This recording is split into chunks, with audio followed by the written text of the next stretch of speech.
광주 군 민간공항 통합 이전 문제를 놓고 정부의 적극적인 역할이 필요하다는 목소리가 나오고 있습니다. 전남 국립의과대학 설립 방식이 1개 대학, 2개 병원 신설로 추진됩니다. 전라남도가 정부 권한을 대폭 이양받기 위한 특별법 제정에 속도를 내고 있습니다.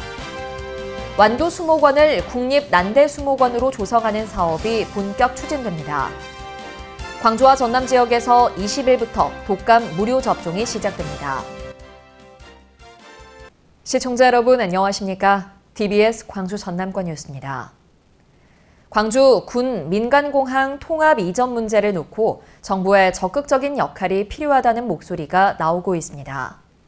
강기정 광주시장은 군 민간공항 통합 이전의 골든타임은 올 연말이라고 여러 차례 밝혀왔습니다. 그러나 지난해 강 시장과 김영록 전남지사의 합의 이후 공항 이전 논의는 한 걸음도 나아가지 못하고 있습니다. 기대를 모았던 강 시장과 김 지사, 김산 무안군소의 3자 회동 역시 빈손으로 끝난 뒤 2차 회동은 기약조차 없는 상황입니다. 이런 상황에서 윤석열 대통령이 지난 5일 민생토론회에서 군공항 이전에 대한 국방부의 적극적인 개입을 주문했습니다. 올해가 채 넉 달도 남지 않은 상황에서 꼬인 실타래를 풀기 위한 해법이 마련될지 관심이 쏠리고 있습니다. 전남 국립의과대학 설립 방식이 1개 대학, 2개 병원 신설로 추진됩니다. 전남 국립의대 신설 정부 초청 용역 주관사는 전남도청에서 기자회견을 열고 6차례의 도민공청회와 여론조사 등을 통해 설립 방식 선정위원회에서 1대학 2병원 신설 계획을 결정했다고 밝혔습니다. 또 일부에서 제안한 공동의대 방식에 대해서는 공모와 공동의대 추진 절차 2트랙으로 운영할 계획이라고 덧붙였습니다. 전라남도가 정부 권한을 대폭 이양받기 위한 특별법 제정에 속도를 내고 있습니다. 전남도는 전남특별자치도 특별법이 국회 행정안전위 전체회의에 상정되고 법안 소위에 회부돼 본격적인 논의가 시작됐다며 연내 특별법 제정에 총력을 기울일 것이라고 밝혔습니다. 이를 위해 권역별 도민설명회를 개최해 공감대를 확산하고 도의회, 지역 정치권과 함께 국회와 정부를 설득한다는 계획입니다. 완도수목원을 국립난대수목원으로 조성하는 사업이 본격 추진됩니다. 전라남도는 하늘길 모노레일과 트리탑 데크로드 등 5대 랜드마크 조성을 담은 국립난대수목원 기본계획을 마련하고 기본 설계와 실시 설계에 들어갑니다. 국비 1,475억 원을 들여 완도군 구내면 도립 완도수목원에 조성되는 국립난대수목원은 오는 2031년 개원 예정입니다.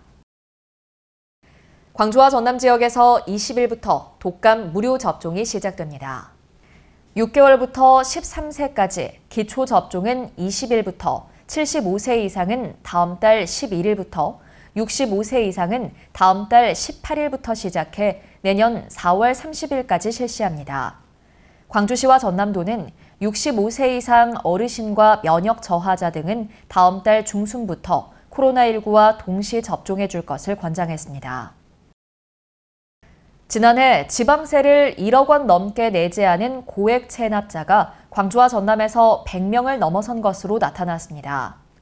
더불어민주당 한병도 의원의 국정감사 자료에 따르면 지난해 광주와 전남에서 1억 원 이상 지방세를 내지 않은 체납자는 광주 58명, 전남 78명 등 모두 136명입니다. 이들의 체납액은 광주 143억 원, 전남 192억 원으로 총 335억 원으로 집계됐습니다. 광주시가 다음 달 18일까지 자전거 도로 539개 노선 669km에 대해 안전관리 실태를 감찰합니다. 광주시는 5개 자치구로부터 감찰 자료를 받아 안전점검 계획 수립 등의 이행 사항을 확인한 뒤 교통사고 다발 지역을 집중적으로 점검할 계획입니다. 한편 광주 지역 자전거 안전사고는 지난 2020년부터 3년 동안 386건이 발생해 6명이 사망한 바 있습니다. 이번 추석 연휴 기간 광주경찰에 접수된 112 신고 건수가 지난해보다 늘어난 것으로 나타났습니다. 광주경찰청에 추석 연휴 닷새 동안 접수된 112 신고는 지난해 추석보다 2.3% 증가했고, 전남경찰청은 지난해 추석보다 17.9% 줄었다고 밝혔습니다. 유형별로는 절도와 가정폭력, 교제폭력과 아동학대 신고 등이었습니다. 시청해주신 여러분 고맙습니다.